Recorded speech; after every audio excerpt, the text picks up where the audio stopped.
በስመ አብ ወወልድ ወመንፈስ ቅዱስ አሐዱ አምላክ አሜን። የአባቶቻችን አምላክ ቸርነት ባለቤት ቸሩ እግዚአብሔር ከዚህ ሰዓት ከዚህ ዕለት ያደረሰን ቅዱስ ስሙ የተመሰገነ ይሁን። እንዴት ሰንብታችኋል? ቸሩ መድኃኔዓለም አምላካችን መድኃኒታችን ለአምላክነቱ እንደሚገባ ቅዱስ ስሙ የተመሰገነ ይሁን። እመቤታችን ወላዲተ አምላክ እግዝእትነ ማርያም ቅዱስ መስቀል ቅድስት ቤተ ክርስቲያን ያከበራቸው ቅዱሳን ሁሉ ስማቸው የተመሰገነ ይሁን። እንኳን አደረሳችሁ ትላለች ቅድስት ቤተ ክርስቲያን። ቸሩ አምላክ ከንጹሃን በረከት ያሳድርብን። እንግዲህ ያው የአቡነ አብየ ጊዜ መታሰቢያችን ነው። ዛሬ ጥቅምት ስንት ነው? 23 ጥቅምት 23 የቅዱስ ዳዊት ወርኃዊ በዓሉ ነው። እንግዲህ ማታ የቅዱስ ዳዊት ዝክር አለን። ግን ዛሬ ምንጊዜም በ23 ከሆነ ለማስተማር ከዳዊት ጥቅስ በቀር ሌላ ስለማንጠቅስ እንደ ስርዓት አድርገነዋልና ጥቅሳችን በመዝሙር 118 ቁጥር 104 ላይ ያለውን ኃይለ ቃል እናደርጋለን።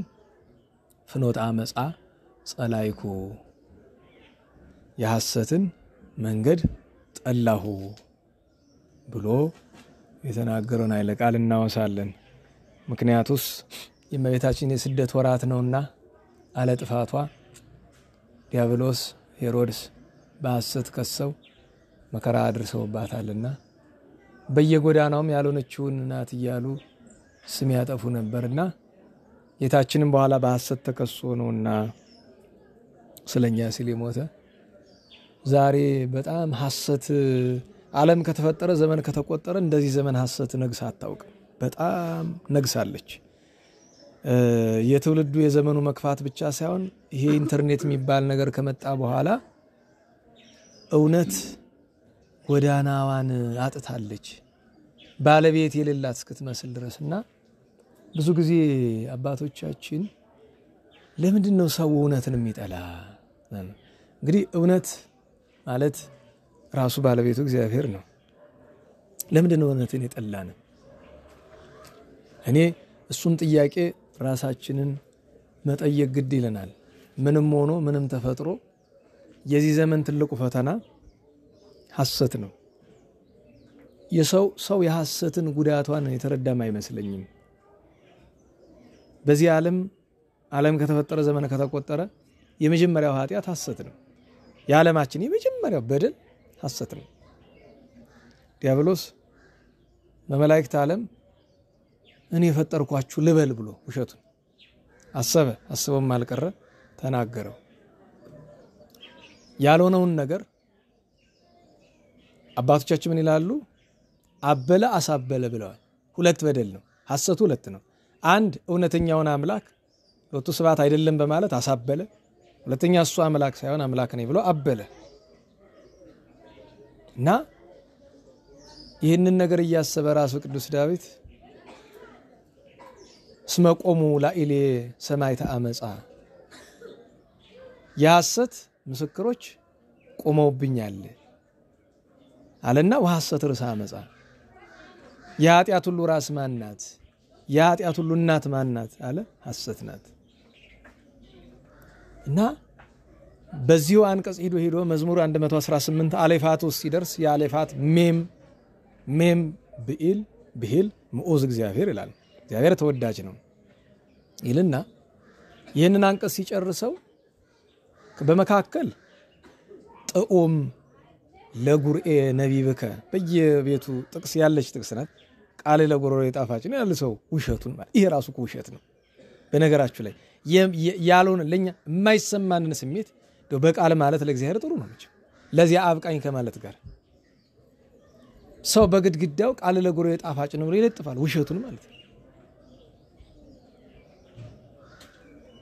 በዚህ ዓለም አንድን ነገር ግድግዳ ላይ ካያችሁት ሰውየው ልብ ውስጥ የለም ማለት ነው። መልካም ነገር ግድግዳ፣ መኪና፣ ባጃጅ ላይ ተጽፎ ካያችሁት ሰውየው ልብ ውስጥ የለም ማለት ነው።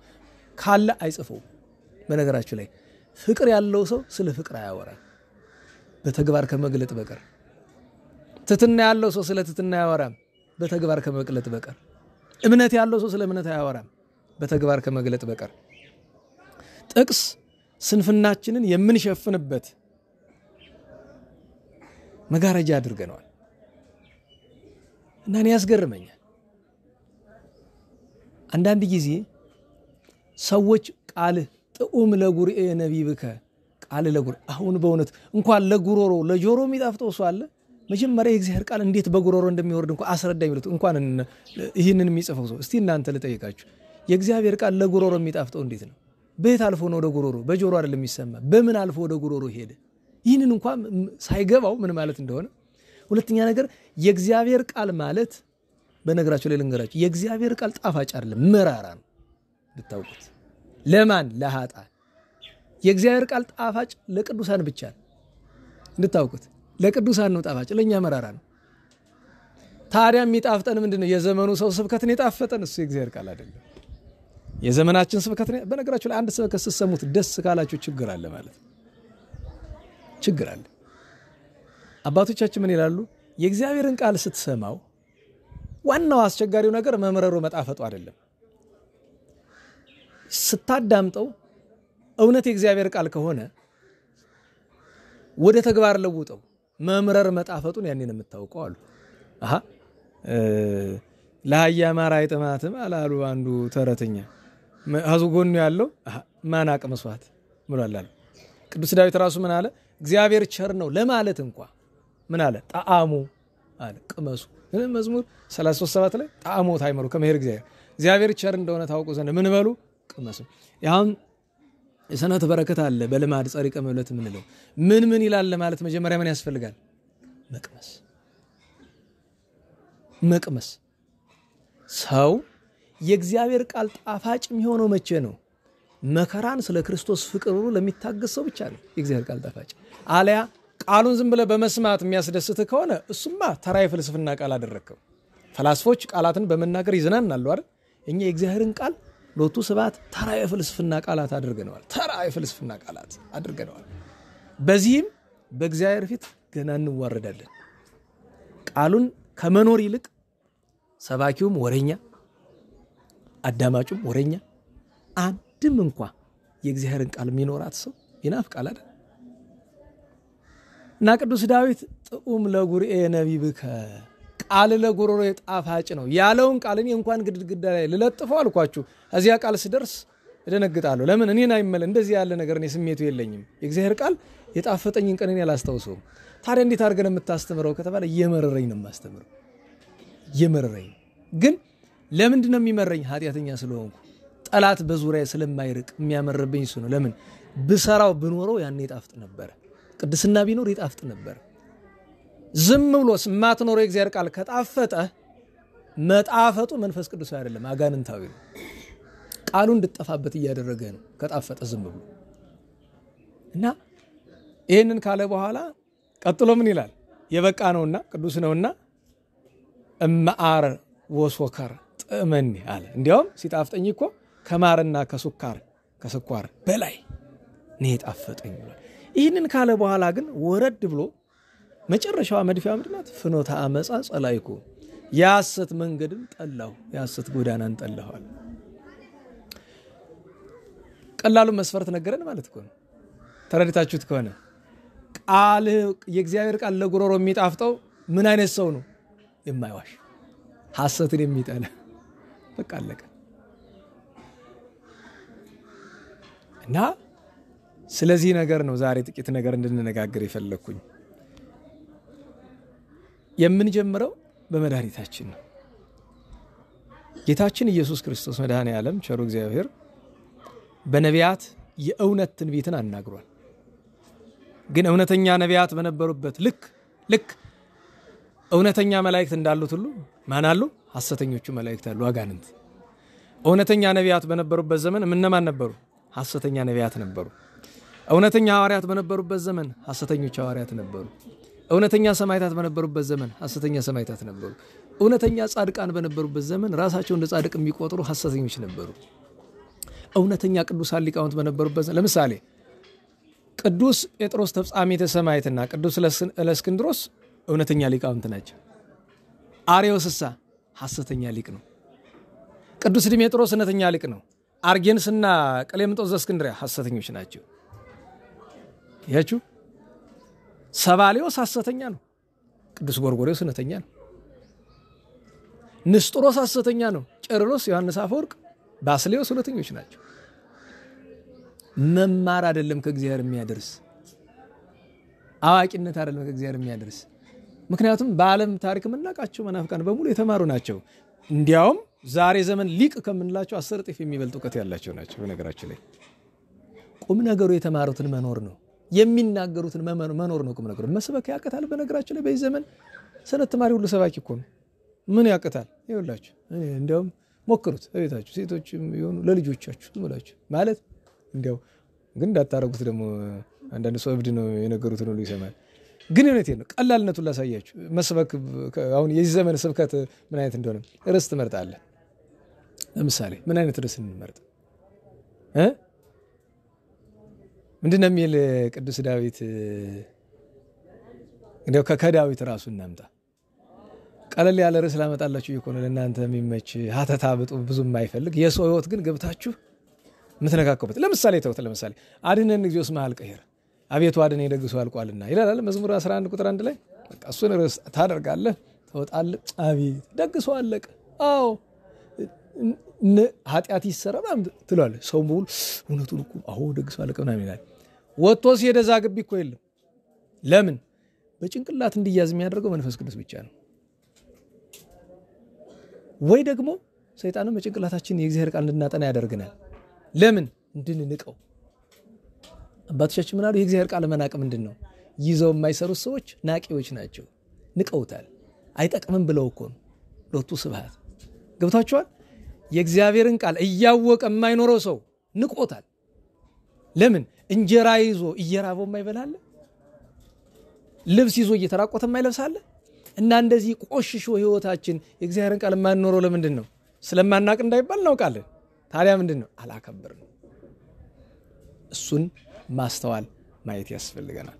ለሁሉም በጌታችን እንጀምር ያልንበት ምክንያት ደግሞ መድኃኒታችን ኢየሱስ ክርስቶስን ባጭር እኛን ሊያድን መጥቶ የሞተ በፈቃዱ ነው። ነገር ግን አይሁድ የከሰሱት በምንድን ነው? በነገራቸው ላይ ዛሬ እንደ ሌላ አማኞችን እንላለን እንጂ በዘመን ኦርቶዶክሳዊ ነኝ እንደሚል የሐሰት ከሳሽ አለ። በጣም ነው የሚያሳዝናቸው። ከትልቁ ጳጳስ ነኝ ከሚለው ሰው ጀምሮ ማለት ውሸት ያልተባለ ነገር ተባለ እያሉ ያልተደረገ ነገር ተደረገ እያሉ የተደረገውን በመካድ ለምሳሌ ኦርቶዶክሳውያን ወንድሞቻችን ክርስቲያኖች በግፍ ተገደሉ አይደል? ወደ 20 ምናምን። በነገራችን ላይ 2 እስላሞች አብረው ተገድለዋል። ግን የሞቱ ስለ ሃይማኖት ሳይሆን ስለ ሐቅ ነው። እግዚአብሔር ነፍሳቸውን ይማር እንደው በእውነት ሰማዕትነት አድርጎ ይቁጠርላቸው። ወንድሞቻችንን አትግደሉ ብሎ ተከላክለው ማለት ልክ እንደ ሻህ አብዱል ባሲጥ ድርቦሽ ጎንደርን ሲያቃጥል የታረዱ አንድ ሙስሊም ሻህ አሉ። ሻህ አብዱል ባሲጥ የሚባለው አዘዞ ክርስቲያን ወንድሞችን መግደል የለባቸውም ብለው ስለተከራከሩ እሳቸውን ማርደዋቸው ይለዋል። በእውነት በሰማይ ክብር እንዲያደርግላቸው እንመኛለን። ለምን?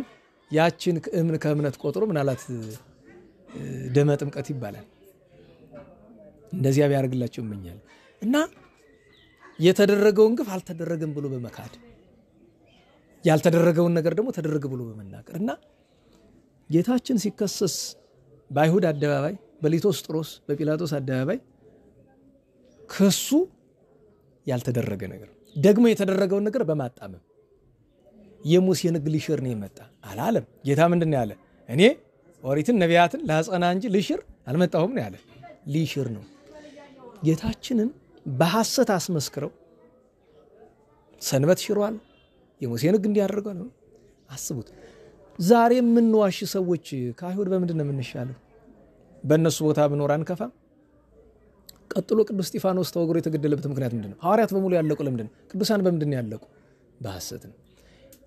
እመቤታችን ድንግል ማርያም ተሰዳ በነበረበት ጊዜ በጎዳና ከገጠሟት ነገሮች መካከል አንደኛው የትዕማን ታሪክ ነው አይደል? ስለ ትዕማን ሳስብ በጣም ከሚያሳዝኑ ነገሮች አንዱ ማማድንቡሉን ሟይድንቡሉን ታስታውሳላችሁ? እዚች ቤት ብዙ አመት ሆናቸው እንግዲህ ካረፉ ነፍሳቸውን ይማር። ሟይድንቡሉ ያው ያቺ እንትኗ ጠባ ያለቻቸው እንጂ ድሮ አብራው የመጣችው ያቺ ያመችም እንዳንናገረው ለዘመኑ ጸያፍ ይሆናል ነው። ግን በጣም ከማዝንባቸው ነገሮች መካከል አንደኛው ሟይድንቡሉ ስም ወጥቶላቸው ነበር። የዚህ ግቢ ሰው በሙሉ ማን ነው የሚላቸው ነበር? ኮቲባ ወይም ኮሊባ ማለት ነው። ኮቲባ ማለት ያቺ የትዕማን አገልጋይ የነበረችው ሴት ማለት ነው። ምክንያቱም ያቺኛው የትዕማን ባሪያ እኛውን ምን ለማለት ባሪያ ብሎ ለመስደብ ነው ነገሩ። ግን እንዴ ሰውን አይደለም ባሪያ ብሎ ምንም ብሎ መሳደብ አይገባም ማለት ቢገባ ሌላ ስም ጠፍቶ ነው። እሷን ብቻ አይደለም ኩማይድን ብሉን ብቻ አይደለም አባይ ለሚካኤልንም እንደዛ እያሏቸው በጣም ይቸገሩ ነበር።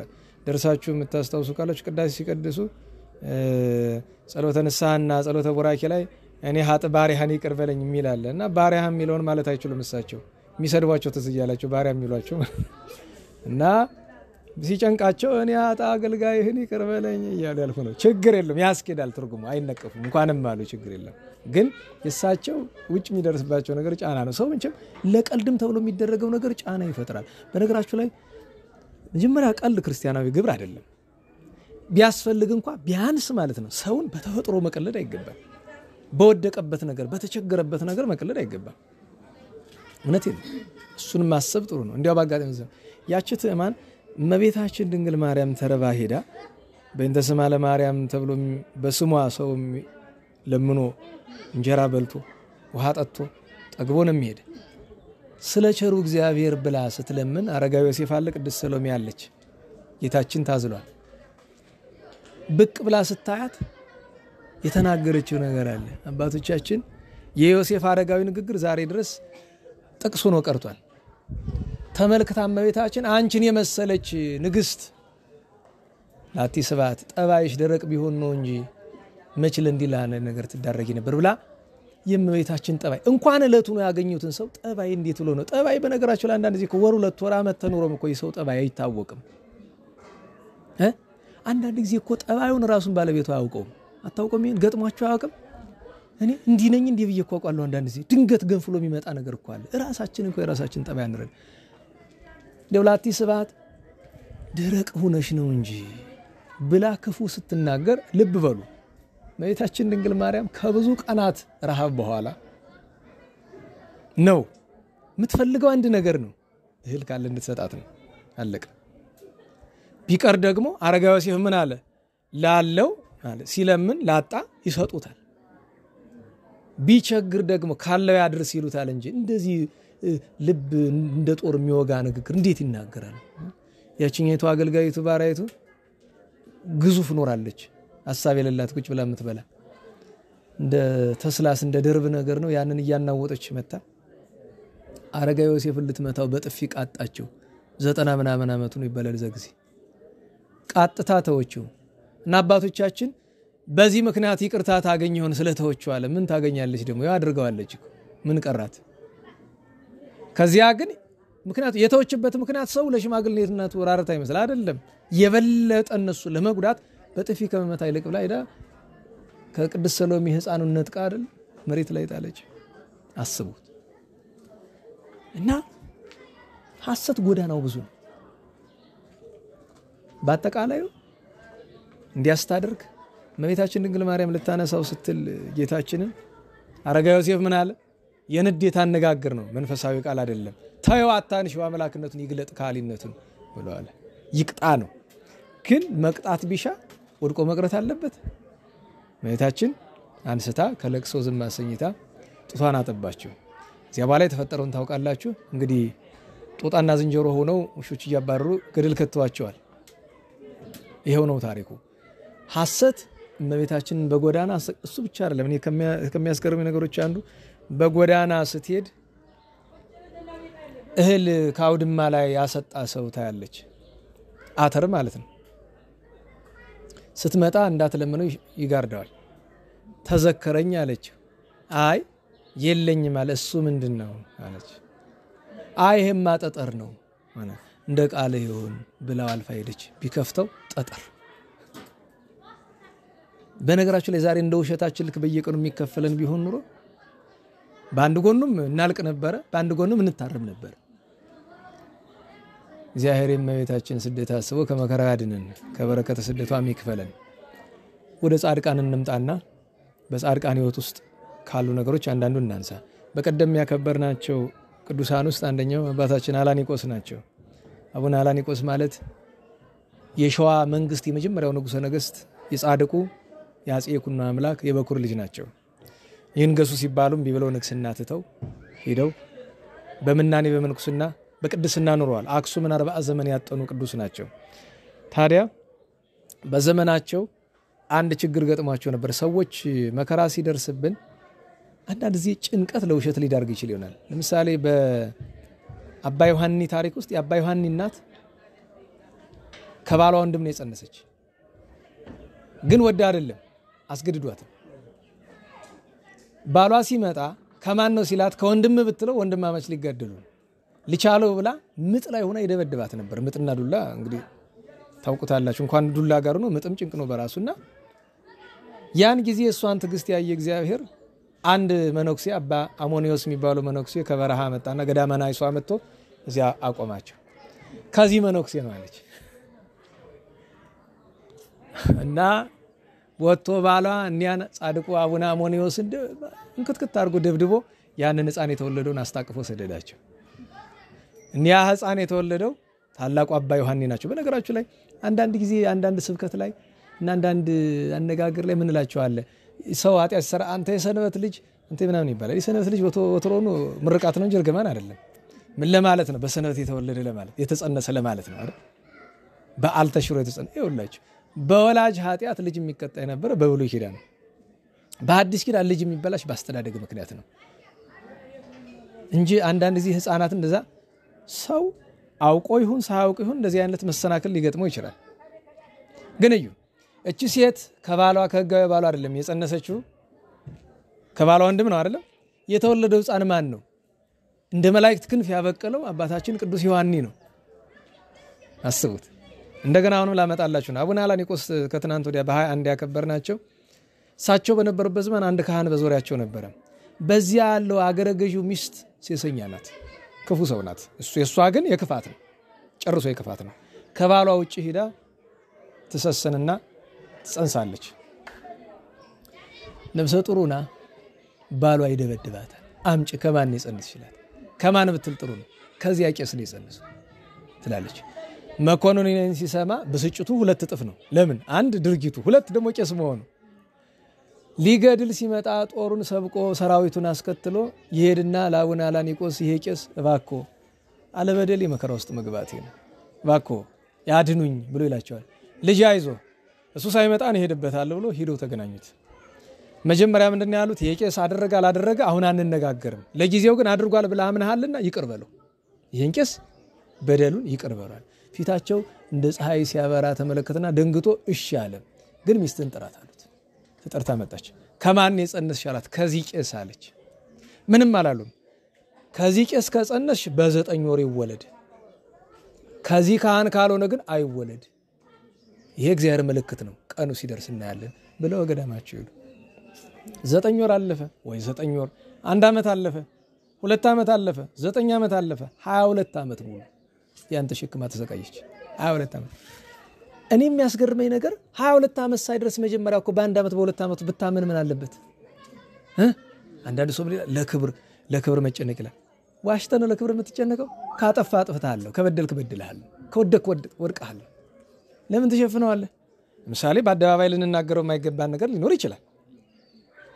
የምስክርነት ጉዳይ ከሆነ ግን ለክብሬ በዚህ ዘመን ስናስተምር በነገራችሁ ላይ አብዛኛው ሰው ሐቅ አንዳንዱ ሲመጣል ኧረ እሱ ተሳዳቢ ነው ይላል። እስኪ ከስድቡ መካከል አንድ ንገረኝ። ጳጳሳት እንደዚህ ናቸው ብለሃል። ናቸው አይደሉም? መሆንማ ናቸው። እና ታዲያ እንዴት ለክብራቸው አትጨነቅም? ኧረ ተው እንጂ እነሱ ለቤተክርስቲያን ክብር የማይጨነቁት እኔ ለነሱ ክብር ምን ብዬ እጨነቃለሁ? ምን ብዬ ቤተክርስቲያንን ለሚገሏት ነው እንዴ ለክብራቸው የምጨነቅላቸው? ከአንድ አረማዊ በምን ይለያሉ? ቤተክርስቲያንን 1 2 3 4 ብሎ ገንዘብ ቆጥሮ ለሚሸጥ ካህንን ይጨነቃሉ እንዴ ለክብሩ? ሰብናውን አላዋርድም፣ ግለሰብ ሰብናውን ቤተክርስቲያንን የመደላት ግን አልሰውረው። መጽሐፍት እንደሱ አይደለም የሚያስተምሩት። መጽሐፍ የማንን? ምክንያቱም አስቡት፣ የአዳም አባታችን ኃጢአት የተጻፈበት ምክንያት ምንድነው?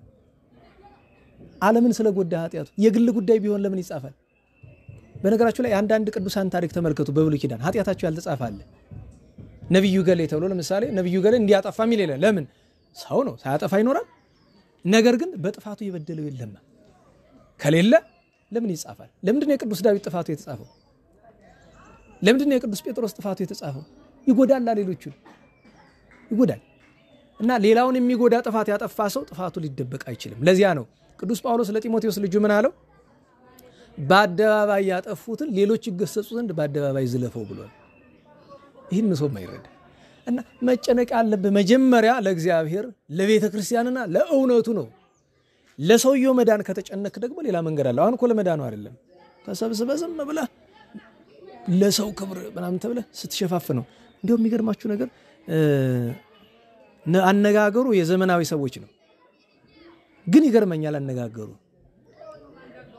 ውሸት ስትጀምራት አንዲት ናት፣ ስታልቅ ግን ብዙ ናት አለ። ለምን ብሎ ሲሉት ያ ሰውዬ ምን አለ? መንፈሳዊ ጥቅስ አይደለም ግን ሐቅነት ስላለው ነው። ስትጀምራት አንዲት ናት፣ ስትፈጸም ግን አንዲት አይደል። ለምን ሲባል መጀመሪያ ላይ ብታዋት ይሻል ነበር። ምክንያቱም እሷን ለመጋረድ ብዙ ውሸት ያስፈልጋል። ወደፊት አንዱን ውሸት ለመጋረድ ብዙ ሐሰት ያስፈልጋል።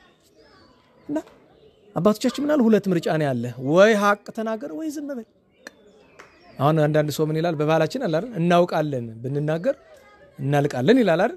ኦኬ እሱም አንድ ነገር ነው። እሺ ዝም ማለት ይችላል ማለት የመናገር ስልጣን እና ግዴታ የተጣለበት ሰው ካልሆነ በቀር እንደዚያ ማለት ይችላል። እና 22 ዓመት ሙሉ ከ22 ዓመት በላይ ግን አልቻለች። ሄዳ በአደባባይ የተደረገውን ነገር በግልጽ ተናገረች። የለም እኔ ከገሌ ነው የጸነስኩ፣ ይሄ ካህን ንጹህ ነው ያንን አለች።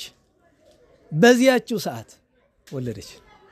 ግን ችግሩ የተወለደው ሕፃን የ9 ወር ሕፃን አይደለም፣ 22 ዓመት ሆኖ ጥርስነሽ ጺምነሽ አውጥቶ ነው የተወለደ።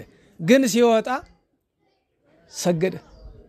ጨለማ ወደ ብርሃን ያወጣው። እንዲያውም ሄዶ ቀጥ ብሎ ወደ ማን ሄደ? ወደ አቡነ አላኒቆስ ሄዶ አባቴ ላደረከው ነገር ሁሉ ምስጋና አቀርብልሃለሁ፣ ጥሩ ነው።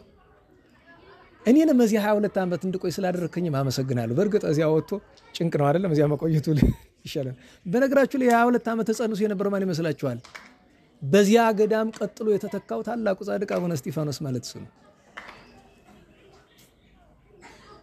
አስተዳደግ ይላል የእግዚአብሔር ቸርነት ይላል እንጂ ልጆቻችን በገኔ ቀን እኛ በበዓላት ላለመጽነስ መሞክር ነው የቻልነውን ያክል። ከተፈጠረ ግን ሌላ ምክንያት አያስፈልግም። በእግዚአብሔር ስርዓት እኛ ንስሐ ገብተን ልጆቻችንን ማሳደግ ተጠበቀብን። እኒህ ቅዱስ ሰው ሌላም ብዙ ስራ አላቸው። በነገራችሁ ላይ አቡነ አብየ ጊዜና አቡነ አላኒቆስ በተመሳሳይ ዘመን የነበሩ አንድ ዘመን ናቸው። እና የሚገርመው ነገር ይሄ ነገር ከተፈጸመ በኋላ አቡነ አላኒቆስ በገዳማቸው ቁጭ ብለው እያለ ኧረ አባታችን እንግዳ ይፈልጎታል ተባሉ። እንግዳው ማን ነው? አንደኛ አቡነ ሳሙኤል የዋልድባው፣ ሁለተኛ አቡነ ሳሙኤል የጣሬጣው፣ ሶስተኛ አቡነ ሳሙኤል የቆየጻው፣ አራተኛ አቡነ መድኃኒነ እግዚእ ታላቁ ጻድቅ የደብረ በንኮሉ። አራቱ ቅዱሳን መጥተዋል። አባቶች ምን ያመጣችሁ? ኧረ እግዚአብሔር ድንቅ ታምራት በእጅ ሰርቷል አሉ። እስቲ ያሳየን ያን የተወለደው። ሄደው አይተው እጹብ ያንተ ስራ ብለው አመስግነው ሄደዋል። ደግሞ አንድ ቀን አንድ ገበሬ ይመጣና አባቴ ይላቸዋል። ያ ገበሬ መሬት አለው እያረሰ ገዳሙን ይረዳል። አባቴ አቤት በሬ ማርስበትን ሞተብኝ እኮ ይላቸው። ምኑ ነው ሞተ? አንበሳ በላው። መቼ? አሁን እየበላው ነው ሩጬ የመጣው። በላሁን ስራ ይዣለሁ ጸሎት ማይጠንት ስላለብኝ አሁን አልመጣም። ሄድና የእግዚአብሔር አገልጋይ አላኒቆስ እንዲህ ይልሃል በለው፣ አንበሳውን ስትጨርስ እንዳትሄድ ጠብቀኝ እመጣልሃለሁ ብሏል። በነገራችሁ ላይ እናንተ ሊገርማችሁ የሚችለው መልእክቱ ነው አይደለም? መልእክቱን ይዞ የሚሄደው ሰው ወደ አንበሳው እኔንም በላይ ነው። አራ የቀድሞ ሰው አማኝ አይደል? ቀጥ ብሎ ሄዶ ስማ አንበሳውን ማለት ነው እየበላ ዛጋ ደግሞ በሬው አቡነ አላኒቆስ የእግዚአብሔር አገልጋይ እመጣልሃለሁ እንዳትሄድ ብለዋል። እዚያችሁ ጠበቀሳቸው እስኪመጡ ደረሱ። ለምንድን ነው የሰው ንብረት ምትበላ በበረሃ ስንት ነገር እያለ ትፋ በላው ማለት ሙልጭ አድርጎ ተፋው። ግን ችግሩ ተላምጦ ሆድ ውስጥ ገብቶ ምናምን የሌለ ነገር ነው ጨርሶ በቃ ከወዲ ወጣ ነገር። ጸሎት አድርገው በስመ አብ ወወልድ ወመንፈስ ቅዱስ አሐዱ አምላክ ምናምን ባርኩት። በሬው ቀጣለ። ሂድ እርሻህን ጨርስ። እነሱ አንተ ግን ገና የሚቀር ነገር አለ ተከተለኝ ብሎ ወደ ገዳማቸው ይዘውት ሄዱ። ውሃ እየጫኑ በለም አድርገው ቅጣቱን ማለት ነው 2 ሳምንት ያለ ምግብ ቅጣቱን ውሃ እየተሸከመ አንበሳው ጨረሰ። በ2 ሳምንቱ አዩትና በቃ ነፃ ወጣሃል፣ ከገዳም ክልል ከመንደር እንዳትበላ ሂድ በረሃ ብሎ ይልኩታል።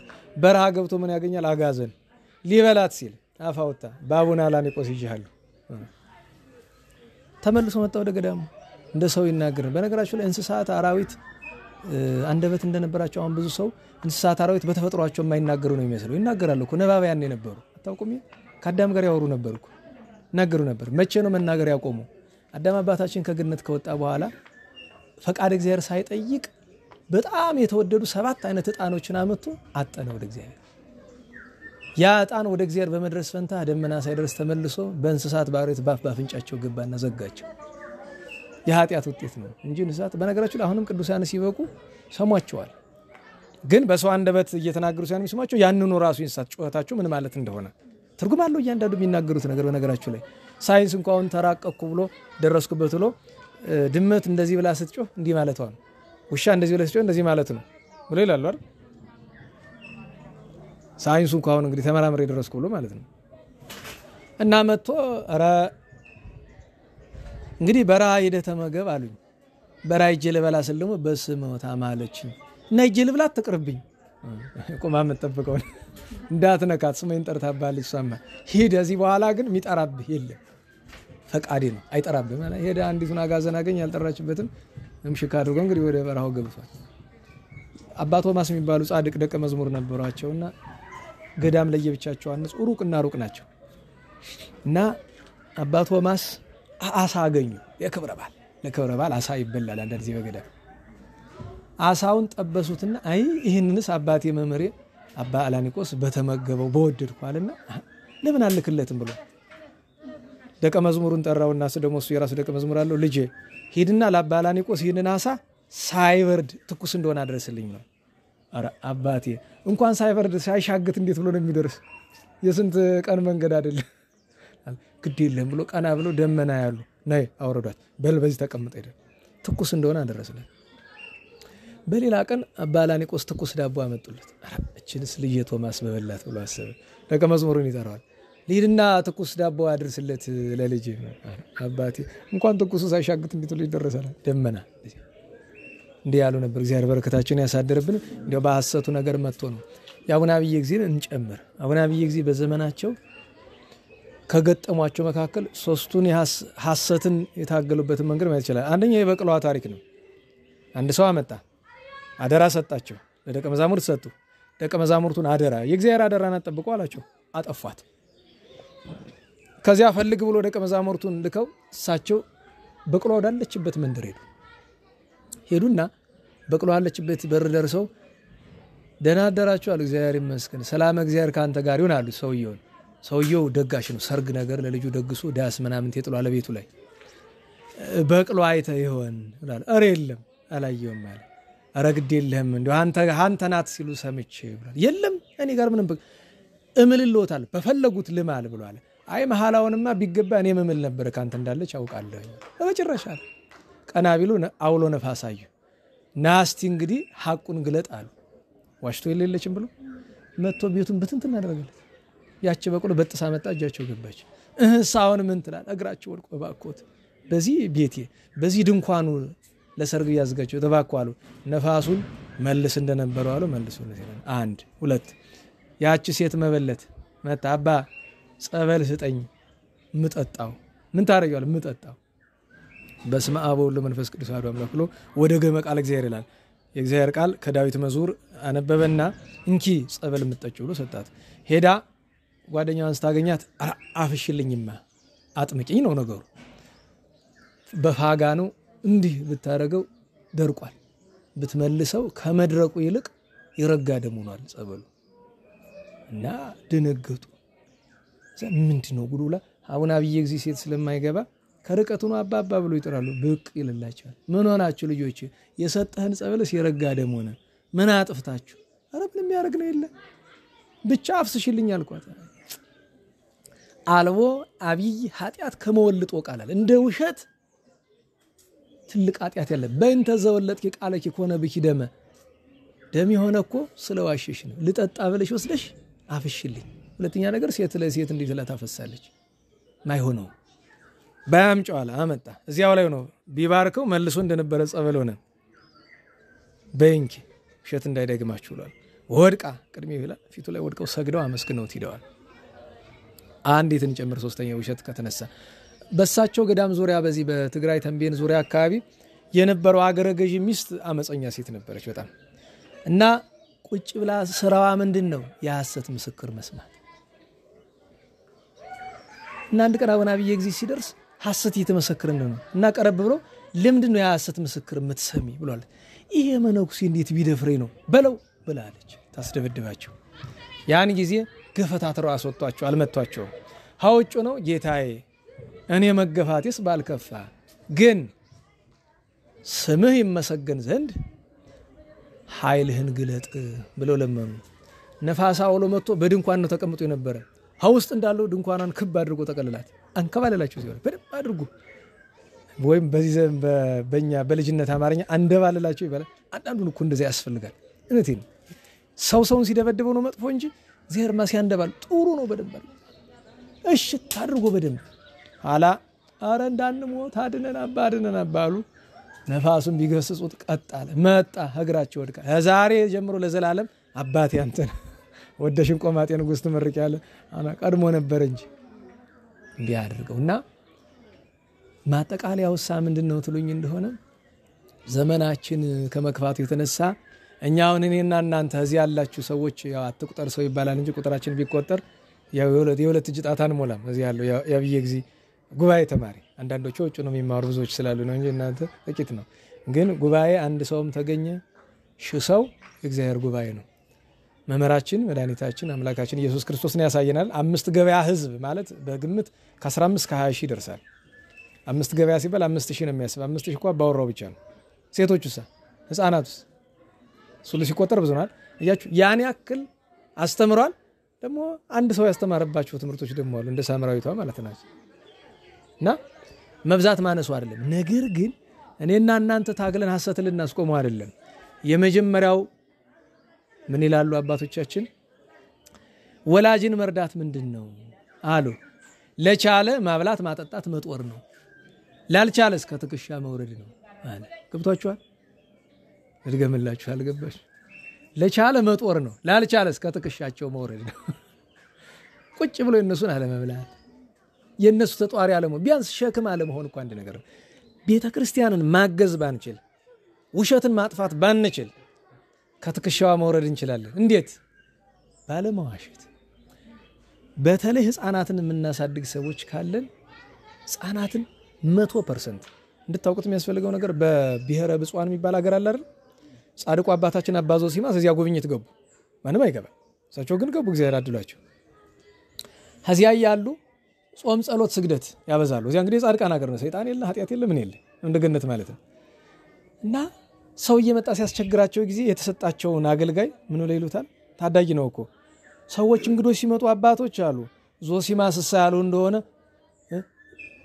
የለም ተኝቷል በላቸው፣ እኔ ግን እየጸለይኩ ነው። በጣም አዘነ። ኋላ ሰዎች መጥተው ደህና ዋላችሁ እግዚአብሔር ይመስገን አባታችን ዞሲማስ አሉ። ኧረ እንደነሱ ሀገር የሉም፣ እንደኛ ሀገር አሉ።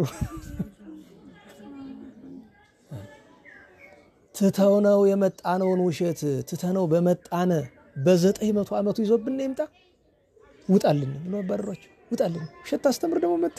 ጻድቅ እኮ ናቸው አባ ዞሲማስ። እሳቸው እኮ አወሻሸታቸው ለበጎ ተብሎ ነው። እና አንዳንድ ጊዜ በርግጥ እንደው ሜንታቶሽ መቀኛ ቁማቸው እንዲህ ብለህ ስታስተምር ግን አንዳንድ ቀን ተጠንቀቅ ይላሉ። ምንድነው ይስላቸው? አንዳንድ ጊዜ ቦታ አለው። ለምሳሌ አንድ አረመኔ አንድን ንጹህ ሰው ሊገለው እያባረረው ነው። ያ ሰው የተደበቀበትን አይተሃል ወይ ቢልህ አየሁ ብለህ ልታስገድለው ነው አሉ። ነፍሰ ገዳይ ነው።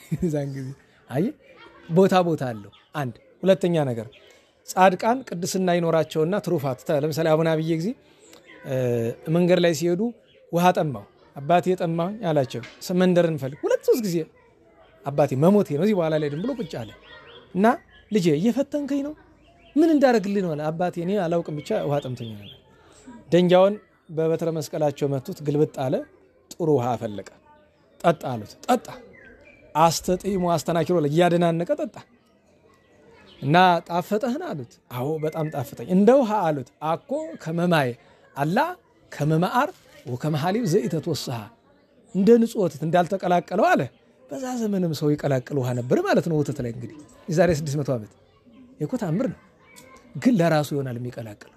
ይሄ መቀላቀል ነገር ሰምታችኋል አይደል? ለዛ ሰውየው ራሱ ላሚቱን የሚያልበው ሰውየው ሄዶ ካፌ አካባቢ ሲጠጣ ሰውየው ባለቤቱን ጠርቶ ባለ ካፍቴሪያውን አረ አንተ የዚህን ውሃ ነገር እየተነጋገርን ባካችሁ ለምን እሱ በደንብ ዘልሶ ነው የሚልከው ይሄ ደግሞ ይጨምርበታል እየተነጋገርን እንጂ እንዴት ነው 90 በ10 ነው እኮ 90 ውሃ 10% ዘይት ተወሳህ ማለት ነው ያልተቀላቀለበት ነው ነገሩን ያመጣውት ለምንድን ነው ምን አሉት አቡነ አብየ ጊዜ ያን ከጠጣ በኋላ ደንጊያው እንደነበረ አደረጉትና ኢትንግር ለመኑሂ ከመይትኩን ውጿ እንበረከቴ በኩሉ ማይል ህይወትከ እቺን ለሰው አብየ ጊዜ እንዲያደርገ ብትናገር በህይወት ዘመኔ ሁሉ ከበረከት የተለየው ብለውታል ቢና አሁን ይሄ ሰው መናገር አለበት አብየ ጊዜ ምን አደረጉ እኔ አላውቅ አይደል እና ቦታ ደግሞ አለው ይሄው ከውሸት አይደለም ሐሰት አይደለም በነገራችሁ ላይ ጻድቃን በጎ ሰርተው ኃጣንን ሲሉ ውሸት አይደለም ትትና የሚባለው ትትና ቦታ አለው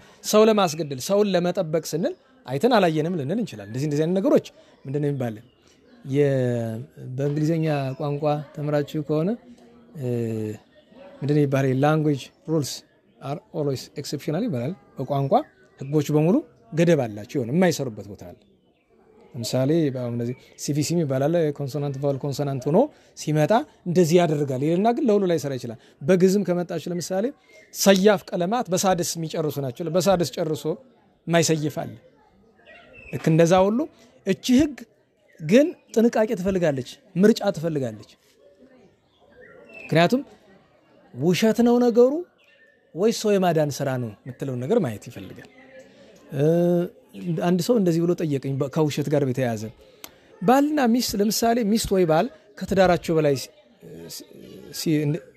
ማይገባ ነገር ሲያደርጉ አየ አንድ ሰው ለዚያኛው ለምሳሌ ሚስት ከሆነች ያደረገችው ለባል መናገር አለበት ወይ ቢናገር ሊፋቱ ነው ባይናገር ደግሞ እዛ ቤት ውስጥ አመንዝራነት እየገባ ነው ምክንያቱም ያቺ ሴት አካሏን ወይ ያወንድ አካሉን አርክሶ መጥቶ አንድ አካል ስለሆነ ችግር ምን ይሻላል ብለዋል መልሱ በህግ አይደለም መመልሰው ይሄንን በፈሊጥ ነው መመልሰው በፈሊጥ ምን እየነ መለስኩኝ ጋብቻ ውስጥ ያለው ሰው ማለት ሴቲቱ ሆና ባልየው ክነት ያለው ከሆነ ባትናገር እሳት ይበላል መናገር አለበት ለምን ተመልሶ እሷ ጋር ያደረቀን ክነቱ ይፈርሳል ምክንያቱም የሆነ ነገር ካደረች ያንኑ ቀን ትዳሩ ይፈታል ከተረጋገጠ ነገር የዛን ቀን መፈታ ለምን አብሯት አንድ ቀን ካደረያን ካደረገች በኋላ ክነቱ ይፈርሳል ካልሆነ ግን መናገሩ አስፈላጊ አይሆን በጣም ተደጋግሞ ከመጠን በላይ ከሆነ በስውር ለነፍስ አባት ነው የሚነገር ባኮ ይሄን ነገር ይዩት ተብሎ ሄዶ ለነፍስ አባታቸውን አፈላልጎ እንደዚህ አይነት ነገር የሚያይ ሰው ካለ ሄዶ ለነፍስ አባታቸው መናገር ይገባል ጥፋቱ በጣም ከበዛ ያንድ ቀንም ቢሆን መናገሩ ላይ ከፋ ይችል ይሆናል ሄዶ ግን እንደ ነገር ስርዓት አይደለም ቀስ አድርጎ በፈሊጥ ለመቼም ለማዳን ያክል ማለት ነው እንደዚህ ያለና እንግዲህ ቸሩ መድኃኔዓለም ከሐሰት ይሰውረን የጻድቃን የእውነተኞችን በረከት ያሳድርብን አቡነ ኤልሳ የሚባሉ ቅዱስ ጻድቅ የአቡነ ተክለ ሃይማኖት ደቀ መዝሙር እና ቅዱስ ዲዮናስዮስ እና አባ ዮሴፍ ብዙ ታሪክ አለ ለኋላ ለማታ ጉባኤ እንተዋለን ሰዓት ስለሚሄድብን ርዕሳችን ምን ነበረ የሐሰትን መንገድ ጠላው ነው ሐሰትን ያልጠላ የክርስቶስ ጠላት ነው እደግመዋለሁ ሐሰትን ያልጠላ የክርስቶስ ጠላት ነው ለመጨረሻ ጊዜ እላለሁ ሐሰትን ያልጠላ የክርስቶስ ጠላት ነው ስብሐት ለእግዚአብሔር ልዑል ወለወላዲቱ ድንግል ወለመስቀሉ ክቡር ዘሳይል አሜን አሜን አሜን